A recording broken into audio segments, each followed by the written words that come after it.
Traemos el crédito único, con la tasa más baja del mercado. Andalucía, 51 años, toda una vida mejorando otras. Alianza Hospital ofrece servicios médicos de excelencia. Nadie me da mejores beneficios que CNT. Cámbiate ya. Vive tu experiencia CNT. Estudia posgrados en la Universidad Politécnica Salesiana y juntos construyamos ciencia. Inscripciones abiertas. Elijo un banco verde. Produbanco. En pro de ti. Un Redoxón total al día ayuda a mantener tu sistema inmune arriba. Si es Bayer, es bueno.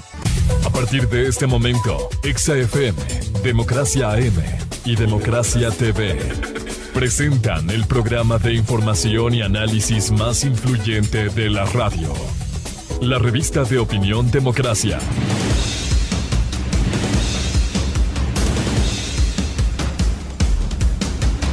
A esta hora, la revista de opinión Democracia presenta a Miguel Rivadeneira. Los protagonistas, las entrevistas, la búsqueda de la verdad. Miguel Rivadeneira, en la revista de opinión Democracia.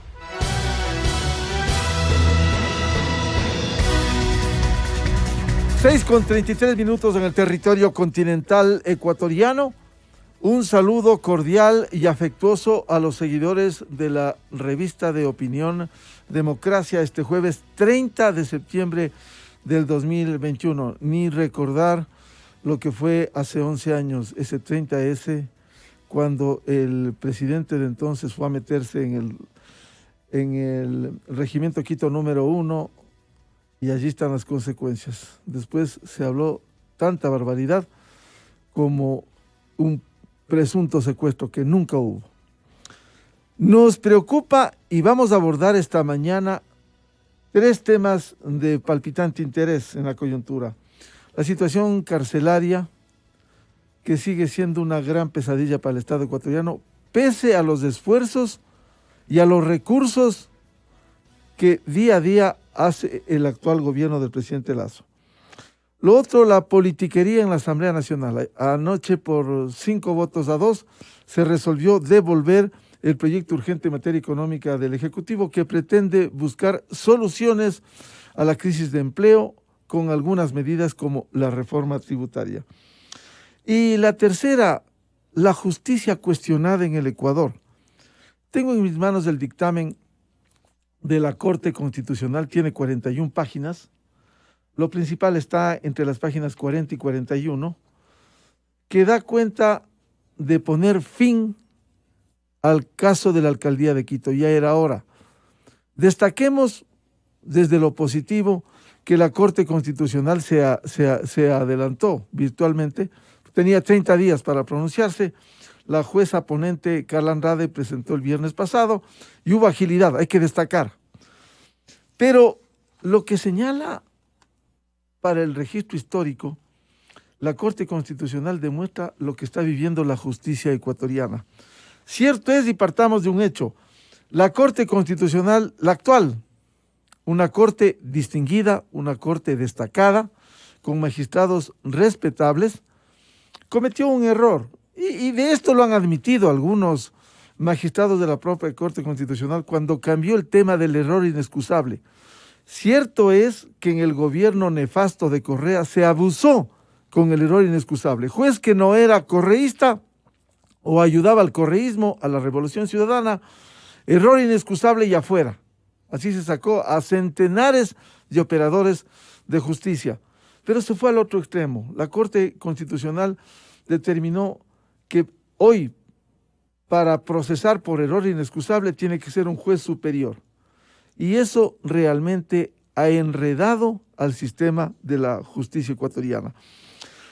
Pero el dictamen de la Corte Constitucional, estimados oyentes, es bueno para reflexionar.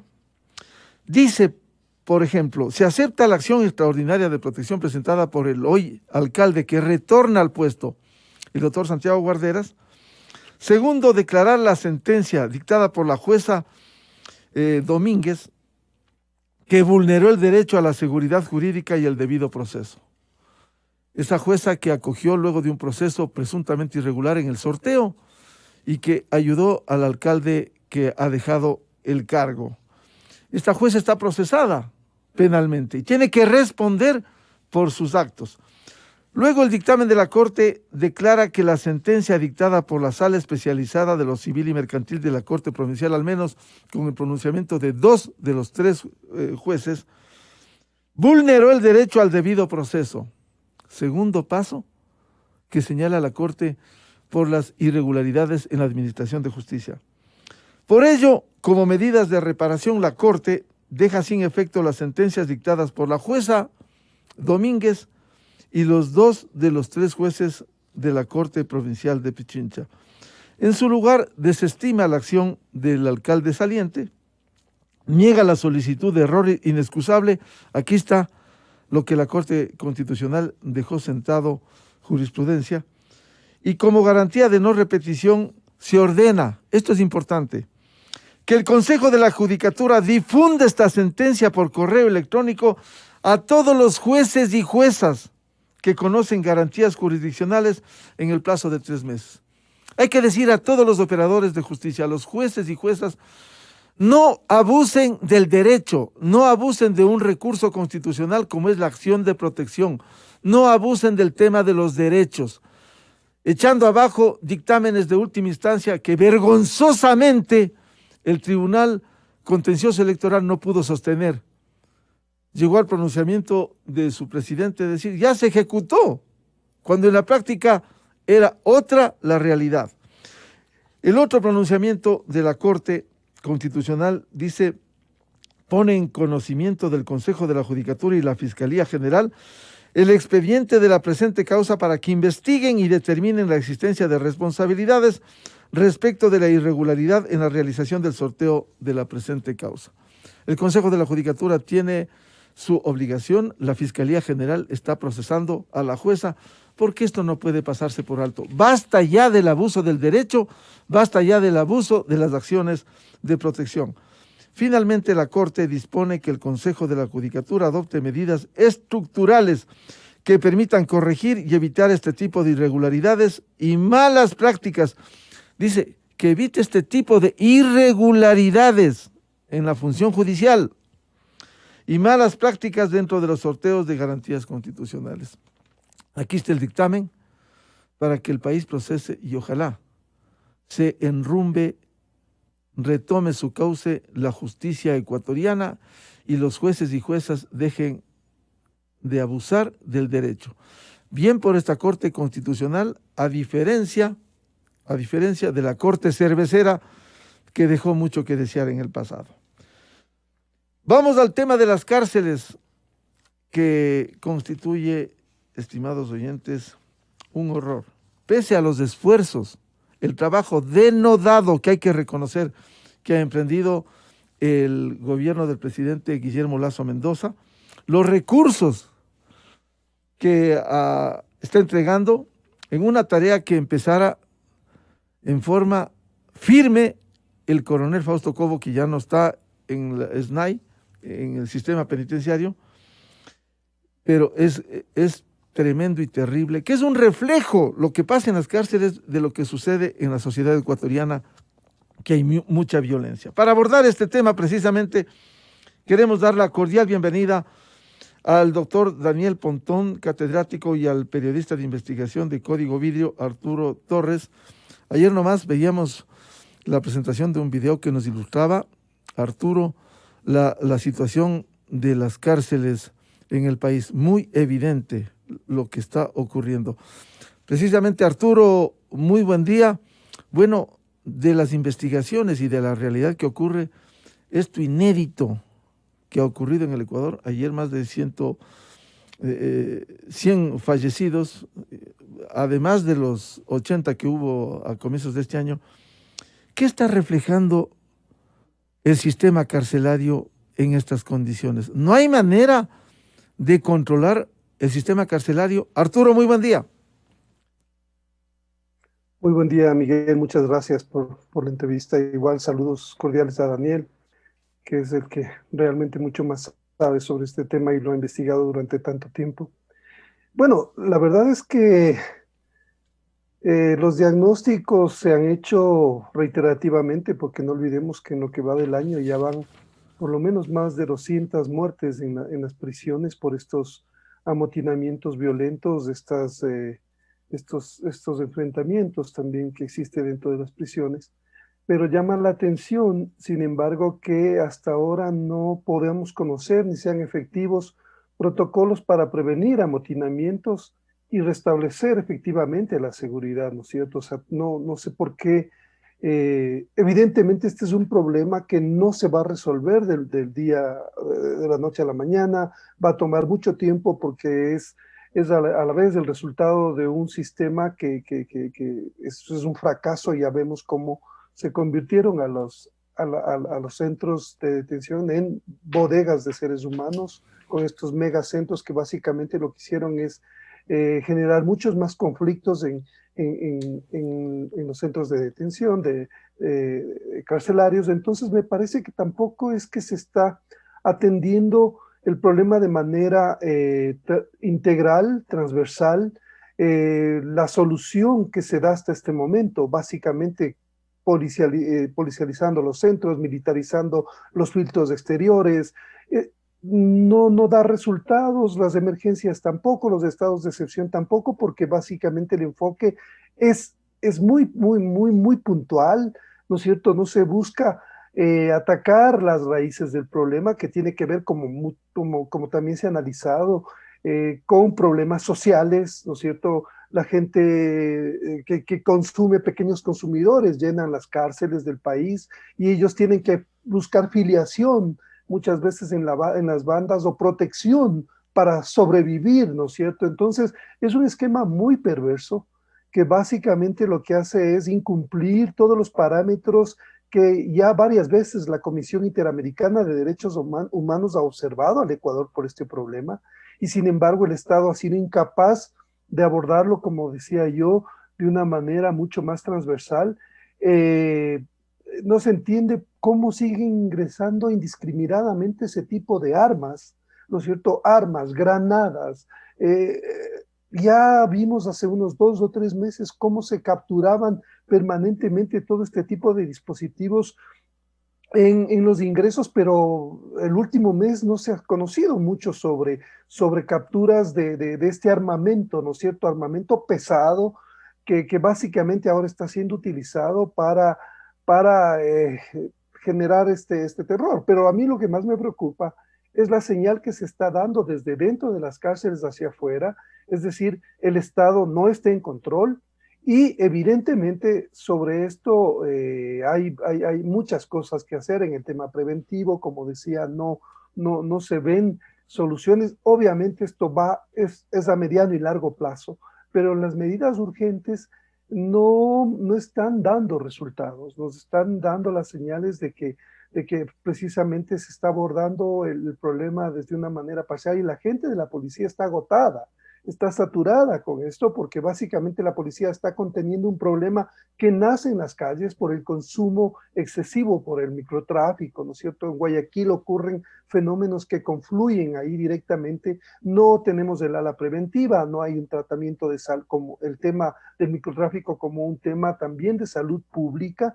Y la rehabilitación, como la misma ministra de Gobierno ha aceptado, es un fracaso rotundo, porque se acabó con la rehabilitación social hace mucho tiempo, aunque existen casos concretos, puntuales, que todavía se dan en las cárceles, que evitan estigmatizar a los internos también, ¿no es cierto?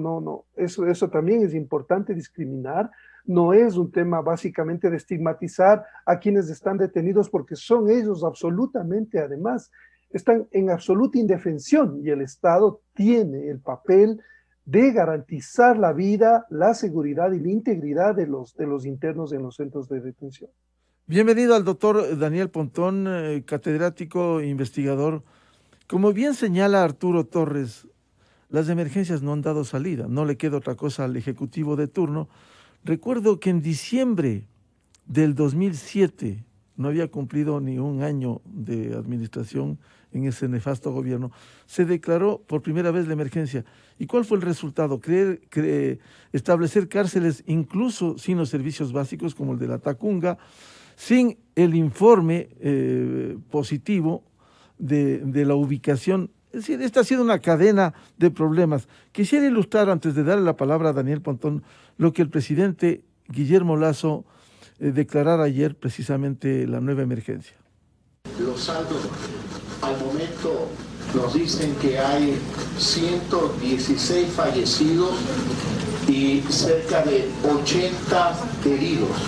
Todas son personas privadas de la libertad. No hay ningún personal civil de cocina o de guías penitenciarios que hayan sido afectados. En este momento, esta reunión que ha concluido ya, para dar paso a la rueda de prensa, ha sido una reunión de coordinación de acciones. Y obviamente que las acciones requieren su tiempo para su ejecución.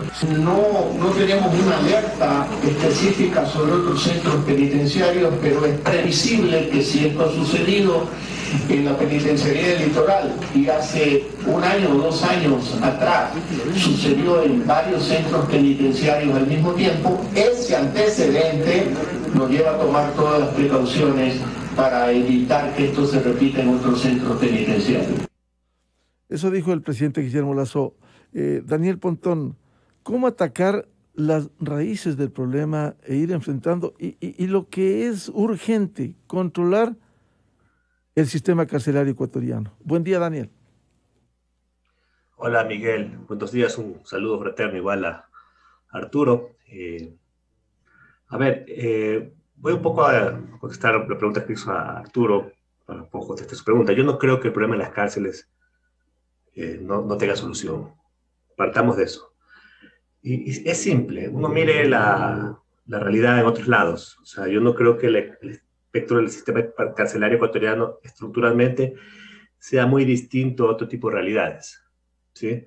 En Latinoamérica, nosotros estamos dentro de un conglomerado, digamos, de países que manejamos ciertos problemas comunes. Y también hay problemas de sobrepoblación en otras cárceles. Yo, por ejemplo, ayer hice un estudio sobre el tema comparado en El Salvador. El Salvador es el país que tiene la segunda tasa de reclusión en el mundo. Tiene cerca de 500 PPLs por cada 100.000 habitantes. Y ha tenido problemas de violencia, al igual Colombia, Brasil, México, el mismo Perú. Y no han tenido los niveles de violencia, a pesar de la pandemia, a pesar de la crisis, y a pesar de múltiples factores que son comunes, ¿no? Narcotráfico. Entonces yo, por lo tanto, partiendo de esa realidad, yo no creo que el Ecuador tenga algún tipo de gen distinto ahí. Somos seres humanos todos y tenemos los mismos problemas. Entonces yo creo que sí habría formas de darle solución. Lo que yo creo que el problema del gobierno es que ha insistido en una estrategia que no da resultados. O sea, si uno pone comparadamente a ver que las declaraciones de emergencia del gobierno anterior con han estado ceñidas al tema de la violencia, al parecer, esa estrategia no ha venido resultando porque la violencia ha venido incrementando. Entonces, si uno trata de hacer más de lo mismo, realmente va a cosechar los mismos fracasos. Desde mi punto de vista, lo que pasa en las cárceles es que hay una violencia inconmensurable que insisto, no creo que exista todavía una comprensión cabal y real de lo que está pasando en las cárceles respecto a la violencia. Y me parece que la estrategia ahorita, eso no está por fuera de la emergencia, porque la emergencia puede ser interpretada en varias líneas, ¿no? Por ejemplo, movilización de recursos, porque lastimosamente para las cárceles y para toda la vida en el sector público tiene que movilizarse recursos. Todo lo que hace el sector público moviliza recursos y lastimosamente no podemos evitar los costos. Pero me parece que al parecer, lo que debe preparar las cárceles ahorita es un sistema de negociación de conflictos. Ojo que no se entienda que yo estoy haciendo que hablemos con PPLs. No quiero caer en ese juego de macabro, de decir, bueno, no hay que darle ventajas a lo que Daniel, negociar con las bandas, no. O sea, pero hay que buscar qué pasa. Y creo que aquí, al parecer, las bandas toman estas reacciones porque hay un Estado que busca mantener el control. Recupera el control y esos controles, esos movimientos generan reacciones violentas, muy violentas. Cuando usted tiene una situación de conflicto en el mundo, y vamos a otros espacios, usted lo que busca es tercerizar esa mediación en otro tipo de actor. No sería mala idea que el Estado busque un apoyo en un mecanismo de mediación. Porque lastimosamente, y así nos duela, si el Estado no recupera el control de la cárcel respecto a la atenuación de los niveles de violencia, va a ser muy difícil que los sistemas, los temas que ya están sobretraficados, estructurales, puedan corregirse de una manera oportuna. Este tema va a ser degenerativo. Y eso lastimosamente podría ser una estrategia que pueda ser utilizada por el gobierno para un poco venir trabajando el control. Eso le digo porque usted, por ejemplo, controlar las cárceles en materia de celulares, por ejemplo, que todos saben que los celulares son muy usados, casi todos los papeles tienen, y eso es un problema para la seguridad, ¿no?, de cualquier sistema penitenciario en el mundo. Si usted mañana corta las comunicaciones, corta las drogas, y corta la serie de abastecimientos ilícitos que tienen las cárceles, va a tener seguramente una violencia igual o mayor, ¿no? Entonces es una medida que se debería de tomar paulatinamente en el tiempo, y mientras tanto buscar estrategias de pacificación. Porque esta lógica de militarizar las cárceles, de entrar con la policía, hacer requisas, me parece que son golpes de efecto que no rinden resultados. Y me parece que también la actitud del gobierno, en cierta manera, es una actitud derrotista. Yo, lastimosamente, tengo que decirlo así, yo lo escuché a Coronel con una entrevista que usted invitó hace semanas atrás. Él decía, bueno, básicamente todo lo que usted dice es cierto, pero no hay recursos, no podemos hacer nada. Yo no creo que no haya solución al tema carcelario, no lo creo que hay solución, pero creo que ponerse a trabajar, hay que generar un comité permanente. Creo que el presidente tiene que darle un peso específico, él tiene que liderar la estrategia contra el tema de las cárceles. Necesitamos un gobierno hacia el tema carcelario y un gobierno que mire el problema de distintas aristas. Ojo, no quiere decir que solo es responsabilidad del gobierno, tiene distintas aristas en la sociedad civil, inclusive los GATS, ¿no? Pero de ahí creo que se tiene que establecer una reforma estructural del proceso, pero eso se lo necesita con una dedicación y una priorización sustancial del gobierno al tema. Lastimosamente, si no se hace eso, creo que el tema se va a salir de las manos. Sí se insiste a hacer lo mismo de siempre, ¿no? Arturo Torres, ¿es posible viabilizar una reforma estructural? Sabemos la complejidad, lo que dice de Daniel Pontón efectivamente, pero cuando uno escarba, y Arturo Torres ha investigado, hay problemas en lo legal.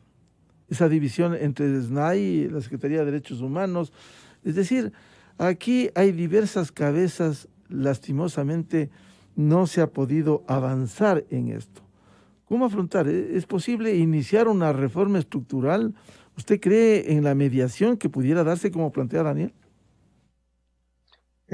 Así es, Miguel. Creo que por los apuros de salir de una crisis tras otra, el gobierno no logra hasta ahora articular y tener una visión clara de cómo enfrentar el problema carcelario, pese a que los diagnósticos están ahí. O sea, los diagnósticos ya los sabemos todos, de alguna forma, pero las políticas son totalmente desacertadas porque básicamente, mire, ahora el problema ya escaló al presidente de la República. Para que el presidente tenga que salir a declarar él el estado de excepción en el sistema penitenciario, es porque el problema ya le está topando directamente al presidente de la República. ¿Qué pasa con los niveles inferiores? O sea, aquí hay unas fallas que se identifican cuando el presidente sale a enfrentar y a dar la cara y a anunciar medidas urgentes, ¿no es cierto? Es que los otros escalones no están funcionando adecuadamente.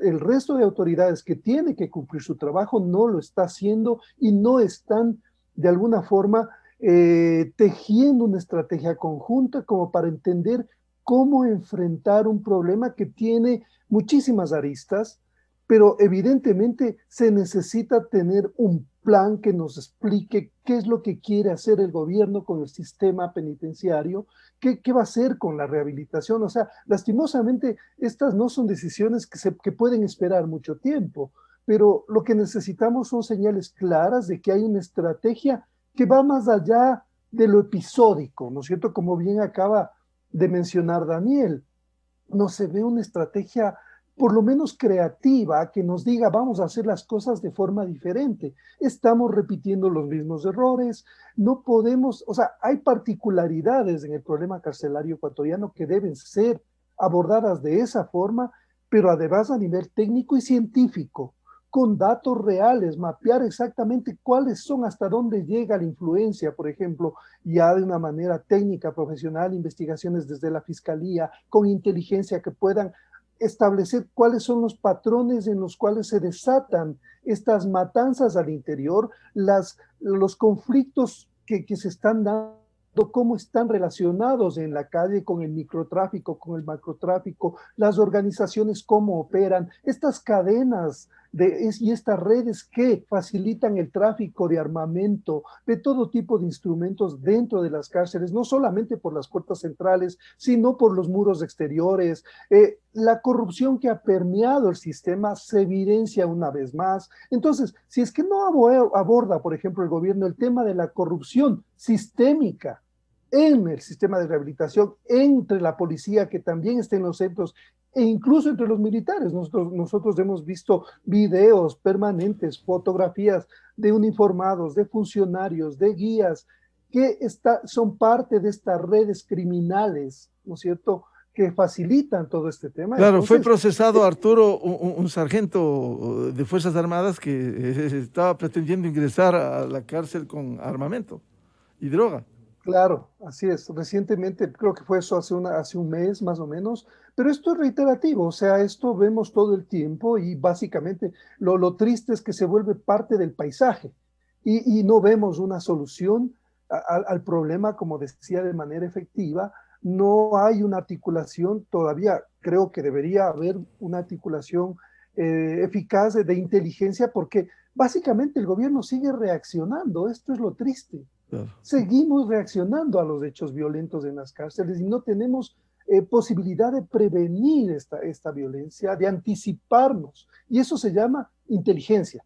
Solo con inteligencia se puede anticipar estos hechos, articular acciones combinadas que, insisto, no solamente están en las prisiones, sobre todo deben estar también en las calles con políticas de salud, en el microtráfico, en fin, o sea, esto exige una complejidad, pero el gobierno debe actuar, o sea, y actuar y dar respuestas frente a la población, no solamente de fuera, porque básicamente vemos a los familiares, es desgarrador las escenas de los familiares esperando por confirmar la muerte de un pariente suyo. Esto es un drama humano que yo no he visto un precedente así en las cárceles, y vamos rompiendo récords. Todos los años van subiendo, igual que sube la cantidad de drogas, de cocaína incautada. Y estamos en 128 toneladas de cocaína incautada en este año.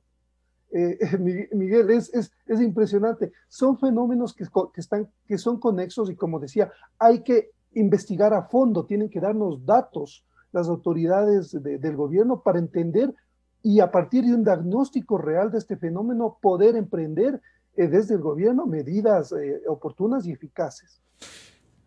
Ir a una reforma estructural, doctor Daniel Pontón, por lo que señala Arturo Torres, que tiene sustento, hay un sistema contaminado, hay una corrupción sistémica. Solo voy a contar una experiencia que viví de cerca en el año 1995. Por cierto, es otra realidad. En Colombia, para desarmar al cartel de Cali de los Rodríguez Gacha y Rodríguez Orejuela, estuve en Bogotá. El comandante de la Policía Nacional, que fue declarado después, años después, el mejor policía del mundo, el general Rosso José Serrano, ¿qué hizo frente a esa contaminación que dice Arturo? Cogió un centenar de policías jóvenes, los formaron fuera de los cuarteles de la policía, para que no se contamine, para que no haya generales que alerten a los Rodríguez de Orejuela que iban por ellos. Armó esto fuera de la policía y pudo atrapar al cartel de Cali. Acá, frente a esa corrupción sistémica, ¿qué se pudiera ejercitar, hacer frente a la contaminación en Fuerzas Armadas? Casos aislados, por cierto, pero ha habido, o en la policía, para acometer y controlar las cárceles, Daniel. Bueno, usted lo pone, ¿no? El caso de Colombia en los años 90 lo pasaron muy mal, como el tema de arremetir el narcotráfico y la contaminación institucional. Es un caso de estudio, inclusive, cómo a partir de eso Colombia cambió su modelo policial, la modelo policial. A partir de ello, ahorita la policía de Colombia es una policía muy respetable, ¿no? Pero eso fue un proceso de largos años. Pero realmente tocaron fondo. Yo creo que el sistema penitenciario ahora ha tocado fondo. O sea, hay que partir de eso. No creo que hay que esperar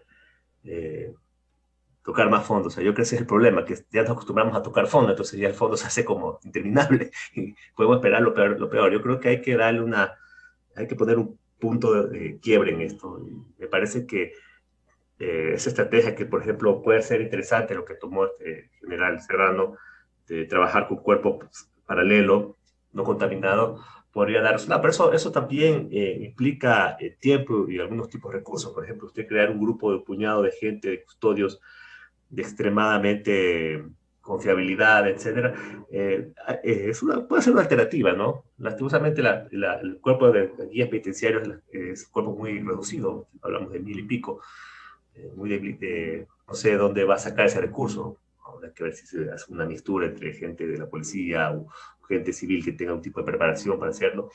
Pero bueno, hay que empezarlo. Si esa es una alternativa, hay que empezarlo, ¿sí? El problema es que no se empieza, ¿no? Tenemos el sobrediagnóstico de que el cuerpo de guías penitenciarios está disminuido, está debilitado, falta gente, y no hemos hecho nada por incrementar ese personal, fortalecerlo.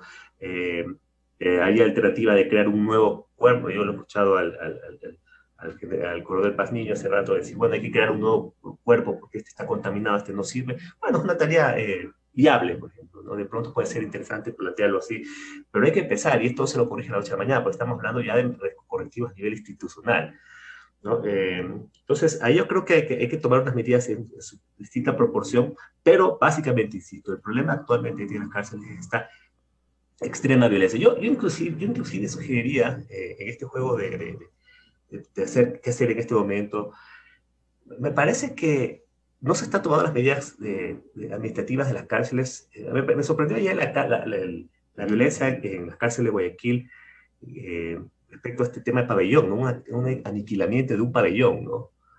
Habría que ver hasta qué punto esa medida no fue producto de una resolución administrativa previa tomada en la emergencia para un poco buscar paliar la crisis, y lo que hizo fue ponerle leña al fuego, ¿no? Ponerle gasolina al fuego y creó un problema mayor.